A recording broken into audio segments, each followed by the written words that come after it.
Hello everyone. मैं Naresh Kumar Dalton classy में आपका स्वागत करता हूं।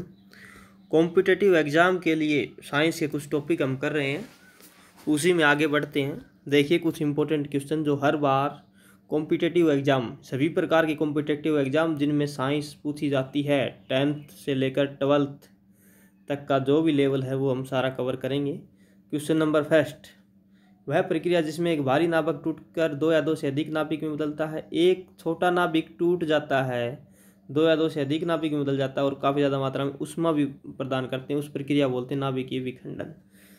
विखंडन का मतलब होता है टूट जाना, दो नाभिक बन जाना एक नाभिक से छोटे छोटे और काफ़ी ज़्यादा मात्रा में उससे ऊर्जा निकलना, ऊष्मा निकलना, इस प्रकार की प्रक्रिया बोलते हैं नाभिकीय विखंडन।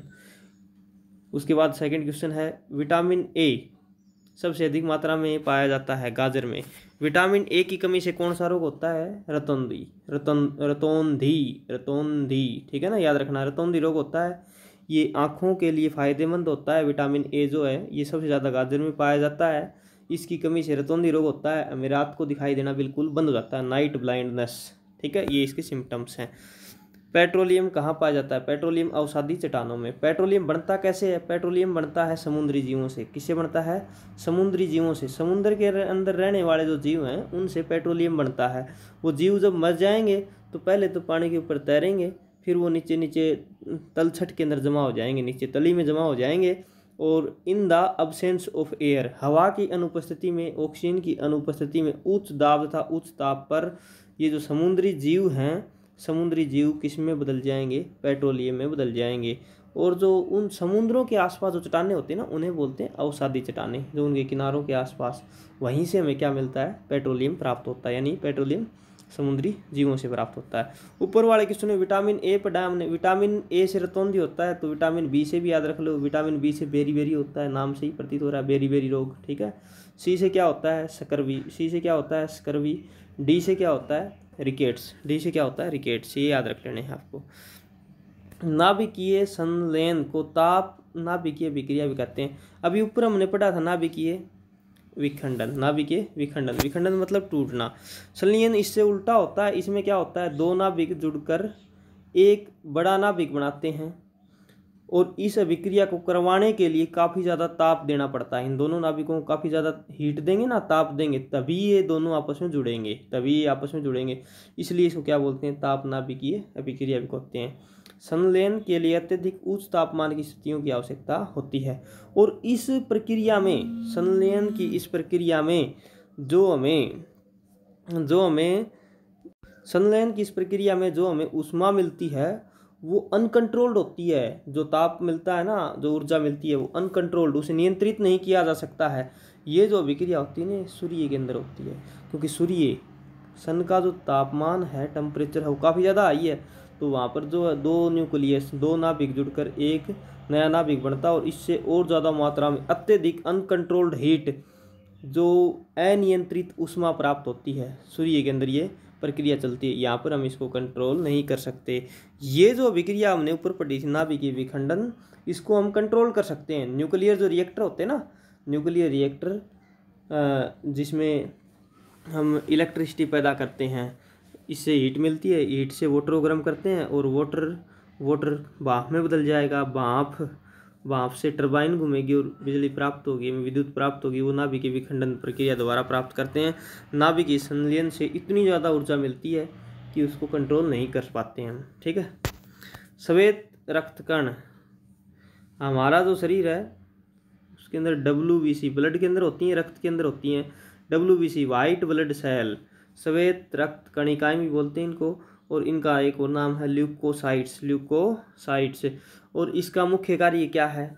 WBC का मुख्य कार्य है हमारे शरीर को रोग प्रतिरोधक अक्षमता प्रदान करना, to protect us against infection disease, हमें रोगों से, बीमारियों से बचाने का काम किसका है? WBC ल्यूकोसाइट्स का है, याद रख लोगे। अगला क्वेश्चन, एड्स किसके संक्रमण के कारण होता है? एड्स होता है विषाणु के कारण। कौन सा विषाणु होता है जिससे एड्स फैलता है? HIV, ह्यूमन इम्यूनोवायरस, फुल फॉर्म भी याद रखनी है आपको, ठीक है। एड्स एक वायरस के कारण होता है, विषाणु के कारण होता है, और HIV उसका नाम है, HIV। उसके बाद सोडियम क्लोराइड को कहा जाता है, सोडियम क्लोराइड को टेबल साल्ट कहा जाता है। अब जो सोडियम क्लोराइड है इसका एक नाम और भी है, साधारण नमक। क्या नाम है? साधारण नमक। साधारण नमक जो हम खाने में प्रयोग करते हैं, तो इसका प्रयोग हम शाम को या दोपहर को या सुबह टेबल के ऊपर जब खाना खाते हैं तब साथ लेके बैठते हैं, या सब्जी के अंदर डालते हैं, खाने में डालते हैं, तो इसलिए इसको क्या बोलते हैं? टेबल साल्ट, टेबल साल्ट हम बोलते हैं। ठीक है। एंथ्रेक्स रोग किस में पाया जाता है? एंथ्रेक्स रोग जो होता है वो पालतू पशुओं में पाया जाता है। ये जो रोग है ये सूक्ष्म जीव, माइक्रो ऑर्गेनिज्म, उनके द्वारा फैलाया जाता है। ओरिजिनली जैसे गाय, भैंस, ये जो पालतू पशु हैं इनमें पाया जाता है। ये आपको याद रखना है। बुनसेन बर्नर किस सिद्धांत पर कार्य करता है? बुनसेन बर्नर, बर्नर मतलब एक भट्ठी की तरह होता है जो जलाने के लिए प्रयोग किया जाता है, ईंधन वगैरह जलाने के लिए यूज़ किया जाता है बर्नर। ये बर्नौली के सिद्धांत पर कार्य करता है। किस सिद्धांत पर कार्य करता है? बर्नौली का जो सिद्धांत है 11th जो क्लास है उसके फिजिक्स में भी ये चैप्टर है, बर्नौलीज थ्योरम है उसके अंदर। वो क्या कहती है बर्नौलीज थ्योरम? जैसे एक ट्यूब है, ट्यूब का एक सिरा तो काफ़ी ज़्यादा थिक है और एक का थिन है। जैसे ही यहाँ से वाटर जाएगा या कोई भी लिक्विड जाएगा ना, तो यहाँ से तो कम स्पीड से धीरे धीरे जाएगा क्योंकि एरिया ज़्यादा है। यहाँ पर एरिया कम होगा, तेज़ स्पीड से निकलेगा बाहर। ठीक है ना, यहाँ पर उसकी वेलोसिटी, उसकी स्पीड बढ़ जाएगी, यहाँ पर तल की स्पीड बढ़ जाएगी, तेज़ स्पीड से जाएगा। तो जैसे फुहारे होते हैं वो भी किस सिद्धांत पर कार्य करते हैं? बर्नौली के सिद्धांत पर कार्य करते हैं। जो खेतों में स्प्रे वगैरह करने के लिए यूज़ किए जाते हैं फुहारे, उनमें जिस प्रेशर से जाता है वो उससे भी तेज़ प्रेशर से बाहर निकलता है, पतली ट्यूब से, पतली ट्यूब से। तो बर्नौली के सिद्धांत पर कार्य करता है बर्नर, बुनसेन का बर्नर भी। उससे अगला क्वेश्चन है, शक्कर के घोल का तापमान बढ़ाने पर शक्कर की विलीयता बढ़ती है। अब जैसे हमने ठंडा जल ले लिया, ठंडे जल में हम चीनी घोलेंगे तो कम घुलेगी। उसी प्रकार हम गर्म जल लेकर अगर चीनी घोलें ना तो उसमें काफ़ी ज़्यादा मात्रा में घुल जाएगी चीनी। ठीक है, और जल्दी घुल जाएगी। तो शक्कर की जो विलीयता है ना वो तापमान बढ़ाएंगे, शक्कर या चीनी की जो विलीयता, घुलनशीलता है, वो तापमान बढ़ाने पर बढ़ती है। भोजन का पाचन मुख्यतः किस अंग के द्वारा होता है? भोजन का पाचन मुख्यतः छोटी आंत के द्वारा होता है। हमारे शरीर में जो छोटी आंत है वही भोजन का पाचन करती है, और इस छोटी आंत की लंबाई लगभग 7 मीटर होती है। कितनी होती है? 7 मीटर। ये आपको याद रखना, छोटी आंत की लंबाई कितनी होती है? 7 मीटर होती है, और यही भोजन का मुख्य पाचन करती है। बड़ी आंत जो है उसकी लंबाई 1.5 मीटर ही होती है। वो क्या काम करती है? वो अपचित जो भोजन है या जो वेस्ट मटेरियल है, व्यर्थ पदार्थ हैं, उनको स्टोर करने का काम करती है। ठीक है। निकट दृष्टि दोष का कारण नेत्र गोलकों का दीर्घाकरण। निकट दृष्टि दोष होता क्या है? जिसमें निकट की वस्तु देख सकें लेकिन दूर की वस्तु ना देख पाएं। इसमें आँख जो होता है ना, नेत्र गोलक का साइज क्या हो जाता है? बड़ा हो जाता है। बड़ा हो जाएगा ना तो लेंस से और इस रेटिना की दूरी जो है ना, ये दूरी बढ़ जाती है। ठीक है, जिससे निकट की वस्तु तो दिखाई दे जाएगी लेकिन दूर रखी वस्तु दिखाई नहीं देगी, उसकी इमेज यहाँ पीछे रेटिना पर नहीं बनेगी। ठीक है ना, ये बात याद रखनी है। इसकी पूरी जानकारी हमारा एक आई से रिलेटेड टॉपिक है, उसके अंदर आप देख सकते हैं। कुनैन किससे प्राप्त होती है? कुनीन की गोलियां भी आती हैं जो मलेरिया वगैरह के लिए प्रयोग की जाती हैं। मलेरिया की एक दवाई है, ये किससे प्राप्त होती है? सिनकोना। याद रखना आपको, किससे? सिनकोना। सिनकोना एक सदाबहार वृक्ष है, एक ट्री है जो सदा हरा भरा रहता है। इसकी छाल से हमें क्या मिलता है? सिनकोना की छाल, इसके छिलके से हमें क्या मिलता है? कुनीन। ये झाड़ी की तरह पूरा बड़ा पेड़ बनता है सिनकोना का, और इसकी छाल से हम क्या प्राप्त करते हैं? कुनीन प्राप्त करते हैं, जो मलेरिया में मलेरिया को ठीक करने के लिए यूज की जाती है। शुष्क बर्फ, शुष्क बर्फ, ड्राई आइस, ड्राई आइस, सूखी बर्फ, बिल्कुल सूखी बर्फ किसे कहेंगे? ठोस कार्बन डाइऑक्साइड को। किसे कहेंगे? ठोस कार्बन डाइऑक्साइड को। ठोस CO2 है ना, कार्बन डाइऑक्साइड, इसके ऊपर हमने दाब बढ़ा दिया, प्रेशर लगा दिया काफ़ी ज़्यादा सिलेंडर में डालकर, और उसका काफ़ी ज़्यादा हमने टेम्परेचर कम कर दिया, ठंडा कर दिया इसको, तो वो क्या बदल जाएगी? ठोस कार्बन डाइऑक्साइड गैस में बदल जाएगी। ठीक है ना, शुष्क बर्फ, याद रखना है। ऑक्सीजन की खोज किसने करी? जे प्रिस्टले। याद रखना, जे प्रिस्टले। जे प्रिस्टले ने किसकी खोज करी? ऑक्सीजन की खोज करी। प्रेशर कुकर खाना पकाने में लगे समय को घटा देता है।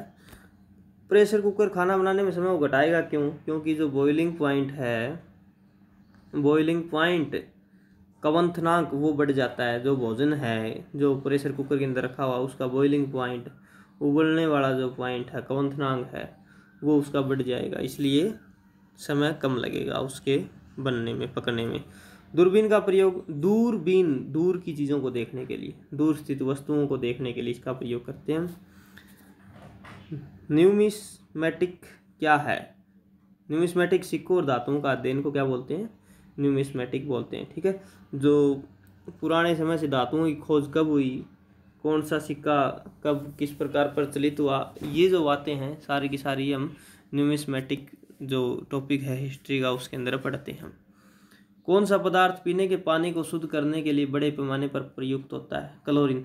क्लोरीन जो गैस है ये पानी के अंदर जो छोटे छोटे जीवाणु होते हैं जो फिल्टर से भी नहीं मरते हैं, फिल्टर भी नहीं होते हैं, उनको क्लोरीन की गोलियां पानी के अंदर डालने से वो छोटे छोटे जो जीवाणु होते हैं पानी के अंदर जो हमारे लिए हानिकारक होते हैं जीवाणु या विषाणु, उनको मारने के लिए, पानी को शुद्ध करने के लिए हम क्लोरीन की गोलियां यूज़ करते हैं। तो कौन सा पदार्थ यूज करते हैं पानी को शुद्ध करने के लिए? क्लोरीन। सेक्सटेंस, मैथ के अंदर पढ़ा होगा, ये एंगल कितना है? दो वस्तुओं के बीच कोणीय दूरी, दो वस्तुओं के बीच कोण की दूरी मापने के लिए, कोण को मापने के लिए किसका प्रयोग करते हैं? सेक्सटेंस का प्रयोग करते हैं। ठीक है। अम्ल वर्षा, अम्लीय वर्षा जहाँ पर प्रदूषण ज़्यादा है वहाँ पर क्या होगी? जो बारिश होगी वो किस प्रकार की होगी? अम्लीय होगी। उस वर्षा को क्या बोलेंगे? अम्ल वर्षा। प्रदूषण का मतलब उसमें किसके ऑक्साइड? नाइट्रस और सल्फर डाइऑक्साइड, SO2 और नाइट्रस ऑक्साइड। ठीक है, ये ज़्यादा होंगे तो ये जल से अभिक्रिया करके, वाटर से अभिक्रिया करके नाइट्रिक एसिड बनाता है नाइट्रस ऑक्साइड, और sulphur dioxide sulphuric acid, sulphuric अम्ल और नाइट्रिक अम्ल बनाते हैं। तो बारिश होगी वो क्या होगी? अम्लीय वर्षा होगी। इस अम्लीय वर्षा के काफ़ी ज़्यादा नुकसान भी हैं। ये फसल को ख़राब कर देती है, मिट्टी को ख़राब कर देती है। संगमरमर का जो पत्थर है भवनों के ऊपर लगा होता है, बड़ी बड़ी बिल्डिंग इमारतों पर लगा होता है, उसको भी अम्लीय वर्षा ख़राब कर देती है। इसलिए आप ताजमहल, आगरा के अंदर आपने ताजमहल देखा हो तो उसके आसपास के क्षेत्र में, ताज के जो आसपास के क्षेत्र में, वहाँ पर ऑयल से चलने वाले व्हीकल नहीं है, फ्यूल से चलने वाले, वो कैसे चलते हैं? वो इलेक्ट्रिसिटी वाले मिल जाएंगे, CNG वाली बसें मिल जाएंगी आपको, प्रदूषण को कम करने के लिए, ताकि अम्लीय वर्षा ना हो। और जो ताजमहल के ऊपर संगमरमर का पत्थर लगा हुआ है वो अम्लीय वर्षा से ख़राब ना हो, इसलिए वहाँ पर आसपास के एरिया में, ताजमहल के आसपास के एरिया में कोई भी जो व्हीकल है वो पोल्यूशन फैलाने वाला नहीं मिलेगा आपको। उनके ऊपर बैन कर रखा है गवर्नमेंट ने। तांबे की गेंद को गर्म करने पर घनत्व क्या होता है? बढ़ता है। तांबे की गेंद को गर्म करेंगे तो वो एक्सपेंड हो जाएगी, फैल जाएगी, वो फैलेगी गेंद, जैसे ही गर्म किया तो बड़ी हो जाएगी वो, तो उसका घनत्व क्या होता है?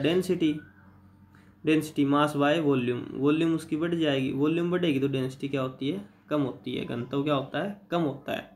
ठीक है ना, घनत्व क्या होती है? डेंसिटी क्या होता है? Mass by volume. अब कोई चीज़ वॉल्यूम बढ़ेगी तो डेंसिटी कम होगी। ठीक है ना, ये नीचे है वॉल्यूम, डेंसिटी ऊपर है, इस प्रकार। विद्युत धारा, चुंबकीय प्रभाव किसने खोजा? अब जो विद्युत धारा होती है ये तार के अंदर बहती है, इसका एक प्रभाव होता है विद्युतीय प्रभाव, दूसरा प्रभाव होता है चुंबकीय प्रभाव। चुंबकीय प्रभाव की खोज की थी ओरस्टेड ने। किसने करी थी? ओरस्टेड एक साइंटिस्ट था, उसने विद्युत धारा के चुंबकीय प्रभाव की खोज की थी कि बहती हुई जो विद्युत है वो एक प्रभाव और भी होता है उसके चारों तरफ, और उसको बोलते हैं चुंबकीय प्रभाव। उसी के कारण इलेक्ट्रिक मोटर चलती हैं, कार्य करती। किण्वन क्या है? किण्वन है शुगर को अल्कोहल में बदलना, शुगर को अल्कोहल में बदलना। जैसे जो शराब है, शराब कैसे? गुड़ ले लिया हमने, गुड़ को नीचे मिट्टी में दबा दिया, गुड़ के अंदर क्या होती है? शुगर होती है। तो इस गुड़ से धीरे धीरे ऑक्सीजन की अनुपस्थिति में किस में बदल जाएगा? अल्कोहल, शराब में बदल जाएगा। अल्कोहल, शराब के अंदर अल्कोहल होती है। तो ये कार्य कौन करता है किण्वन का? जैविक उत्प्रेरक। जैविक उत्प्रेरक बोलते हैं उसको, क्या बोलते हैं? जैविक उत्प्रेरक। जो किण्वन वो क्या है? एक प्रकार से जैविक उत्प्रेरक है, जो क्या करता है? शुगर को अल्कोहल में बदलने का काम करता है। इस प्रक्रिया को किण्वन कहते हैं। किस अम्ल का प्रयोग शीशा संचायन बैटरी में किया जाता है? सल्फ्यूरिक जो अम्ल है वो जो शिक्षा संचयन जो बैटरी हैं उनके अंदर इसका प्रयोग किया जाता है। सल्फ्यूरिक जो अम्ल होता है ना, ये इलेक्ट्रिसिटी विद्युत का चालन करता है, ठीक है। इसका प्रयोग हम शिक्षा संचयन जो बैटरी हैं, संचयन का मतलब क्या हो गया, जो चार्जेबल हैं, जो करंट को इकट्ठा करने का काम करती हैं, चार्ज की जा सकती है, उनके अंदर सल्फ्यूरिक अम्ल होता है। विद्युत केतली में किसके द्वारा पानी गर्म होता है? चालन के द्वारा, चालन के द्वारा। एक होता है कंडक्शन, देखिए अब ध्यान से इस चालन वाले को समझेंगे। एक होता है कंडक्शन, एक होता है कन्वेक्शन, कन्वेक्शन, एक होता है रेडिएशन, एक होता है रेडिएशन। कंडक्शन इसको बोलते हैं, ये ठोस के अंदर सॉलिड जो पदार्थ हैं वो गर्म कैसे होंगे? कंडक्शन के द्वारा। कन्वेक्शन के द्वारा, कंडक्शन को चालन बोलते हैं, क्या बोलते हैं? चालन। कन्वेक्शन को संवहन बोलते हैं। जो तरल पदार्थ है, ये वायु जो गर्म होगी ना, वायु जो गर्म होगी वो संवहन के द्वारा होती है, और ठोस पदार्थों में जो ऊष्मा जाती है ना ऊपर तक, वो चालन के द्वारा जाती है, ठीक है। ये बात आपको याद रखनी है। तो विद्युत केतली होती है ना, उसमें चालन के द्वारा ऊपर तक ऊष्मा जाती है और वो पानी को गर्म कर देती है। तो संवहन विधि से फिर उसके बाद जैसे पानी पूरा गर्म करना, तो संवहन विधि से, और जो गैस एक स्थान से दूसरे स्थान पर गर्म गैस ऊपर चली जाती है, ठंडी नीचे आती है, वो संवहन के द्वारा इस प्रकार होता है, ठीक है। रेडिएशन के द्वारा सूर्य से हमारे तक किरणें पहुंचती हैं, इस प्रकार। ये तीन बातें याद रखनी होती हैं, कंडक्शन, कन्वेक्शन और संवहन। कंडक्शन सॉलिड में हीट ट्रांसफर, ठोसों में। कन्वेक्शन तरल और गैस में हीट का ट्रांसफर होना। और तीसरा रेडिएशन, रेडिएशन यानी कि बिना कोई मीडियम में हीट का ट्रांसफर होना। आइसो हाइट रेखा नक्शे में किसका युग्मक बिंदु है? आइसो का मतलब एक समान, समवर्षा, किसका है? समवर्षा, ठीक है। विटामिन ए की कमी के कारण कौन सा रोग होता है? रतौंधी। दीर्घ दृष्टि संपीड़ित व्यक्ति की जो विशिष्ट दृष्टि का न्यूनतम बिंदु कितना होता है? 25 सेंटीमीटर। कोई भी व्यक्ति है उसका जो निकटतम बिंदु होता है वो 25 सेंटीमीटर होता है, चाहे वो दीर्घ दृष्टि, जो जैसे आप जो मोबाइल से देख रहे हैं या किताब से पढ़ रहे हैं, तो आपकी किताब की दूरी कम से कम कितनी होनी चाहिए? आपकी आंखों से 25 सेंटीमीटर दूरी होनी चाहिए, वो निकटतम बिंदु होता है आँख का। जो मच्छर स्तीजवर से परजीवी को संप्रेषित करता है वह कौन सा मच्छर होता है? मादा एनाफिलीज मॉस्किटो। मादा एनाफिलीज मॉस्किटो जो होता है ना, मादा एनाफिलीज मॉस्किटो, ये मलेरिया का जो परजीवी है स्तीजवर, इसको इंग्लिश में प्लाज्मोडियम बोलते हैं, प्लाज्मोडियम, उसको क्या करता है? ये ले जाने का काम करता है और किसी के शरीर में डाल देगा। मच्छर जब डंक लगाता है तो जो मच्छर, मादा एनाफिलीज मच्छर के पास जो प्लाज्मोडियम होता है, परजीवी होता है मलेरिया का, वो ये संप्रेषित करता है, एक जगह से दूसरी जगह पहुंचाने का काम करता है।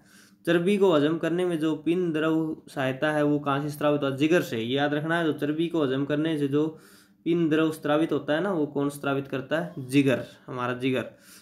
कच्ची गाजर किसका अच्छा स्रोत है? Vitamin A. हमने ऊपर भी पढ़ लिया, गाजर के अंदर विटामिन ए पाया जाता है। लाल रक्त कणिका किसमें बनती है? ये आपको अच्छी प्रकार से याद है। अस्थि मज्जा, जो हड्डी है, हड्डी के बीच में जो खाली जगह होती है उसे बोलते हैं अस्थि मज्जा। क्या बोलते हैं? अस्थि मज्जा। और इसमें कणिकाएं बनती हैं, कौन सी कणिकाएं? लाल रक्त कणिकाएं, आरबीसी।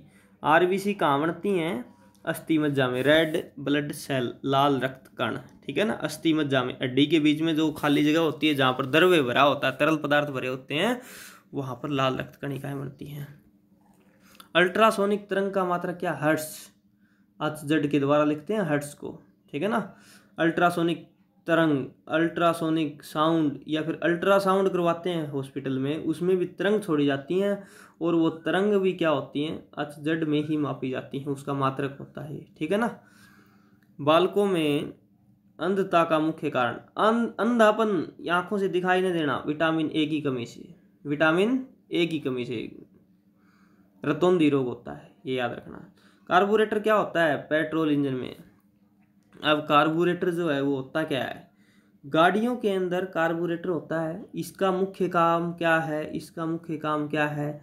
जैसे पेट्रोल का इंजन है तो उसमें पेट्रोल के अंदर एयर, हवा को मिक्स करता है ये। अब कोई भी पदार्थ जलता है, जैसे पेट्रोल जलेगा तो बिना ऑक्सीजन के कारण तो कोई भी सब्सटेंस नहीं जल पाता है, तो उसे ऑक्सीजन की जरूरत पड़ेगी।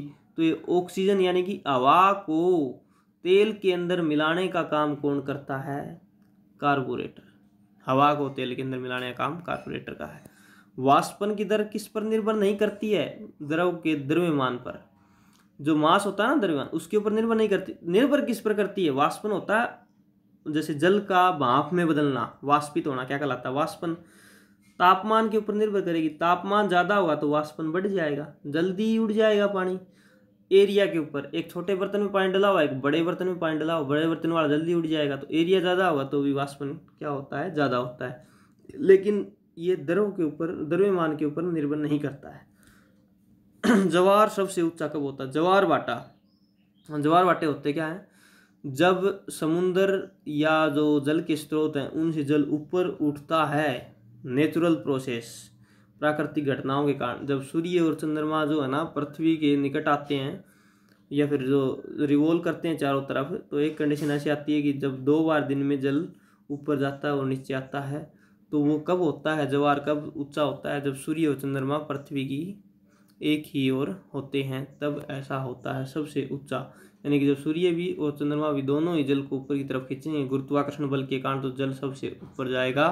तो कुछ क्वेश्चन साइंस के हमने करे हैं, इनको अच्छी प्रकार से आप पढ़ेंगे, एक बार और भी इस वीडियो को देखेंगे, आपको याद हो जाएंगे। फिर भी कोई इनमें प्रॉब्लम रहती है तो आप हमसे कांटेक्ट करेंगे। Thank you class.